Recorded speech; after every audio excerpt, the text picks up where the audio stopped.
Welcome, everyone. So today we're diving into a topic that's both, profoundly universal, but also intensely personal. And yet it's so often met with silence. We're talking about the end of life. It's such a strange paradox, isn't it? The one thing guaranteed to happen to all of us is the one thing we just avoid talking about. Right. So our goal today is to really open up that conversation. Yeah. We'll be looking at it through the lenses of philosophy, psychology, and some practical actions. I think a great place to start is with the big why. Like, why even think about this? Philosophers have offered some really fascinating frames. For instance, the existentialist Martin Heidegger. Oh, interesting. He saw our awareness of death not as a curse, but as a gift. He truly believed that confronting our own mortality is the very thing that pushes us to live an, quote, authentic life. So it's like the deadline is what makes the project meaningful. Exactly. Knowing you have a finite amount of time makes you stop putting off what truly matters to you. Yep. So it's not about being morbid at all. It's really about being motivated. Precisely. But that is such a sharp contrast to another ancient view, one from Epicurus. Okay. He argued that fearing death is just totally irrational. His logic was so simple. Where we exist, death is not. And where death exists, we are not. Huh. You never actually meet, so why should you worry? I mean, I can appreciate the logic, Right. but I'm not sure it really soothes the emotional part of your brain. The fear isn't just about some state of non-being. Yeah. It's about losing connection, losing experience. And that actually brings us right to the psychology of it all.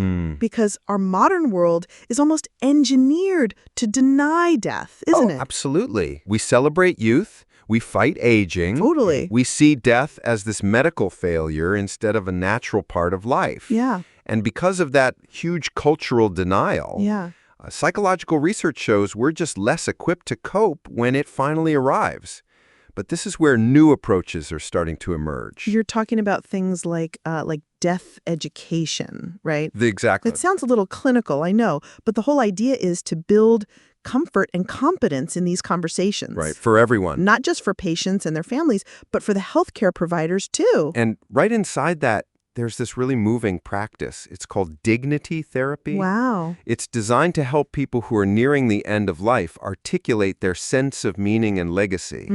So, for example, a therapist might guide someone through their old family photo albums and help them narrate their life story and pinpoint what really mattered most to them. That is so incredibly powerful. Isn't it? It just shifts the whole focus from the illness to the personhood. It really honors the life that was lived. Yeah. And it's a practical way of reinforcing what that philosopher Derek Parfit called psychological continuity. Yeah. This idea that our legacy, our story, is what actually endures through other people. So this really brings us to the most important part of our conversation. Okay. What can we as individuals actually do? I mean, there's one thing to talk about philosophy, but it's another to face our own fears. Right. And there are some surprisingly concrete steps. The first one is almost mundane. Just get the paperwork done. A will, an advance directive, just checking that box can relieve a huge amount of that underlying anxiety for you and for your family. Then the second step is more internal. It's using mindfulness to just sit with the idea of mortality. Right. Not to obsess over it, but just to observe your thoughts and feelings without judgment and let that fear lose some of its power. And then the third step takes it from being internal to social. Have you ever heard of the death over dinner movement? I have, yes. People host these dinners with the explicit goal of talking about death. Right. It sounds really intense, but I have to imagine it's also incredibly liberating to finally voice these thoughts in a safe, supportive space. It totally breaks the taboo. Yeah. And the final step is maybe the most creative one. It's actively envisioning your own idea of a good death.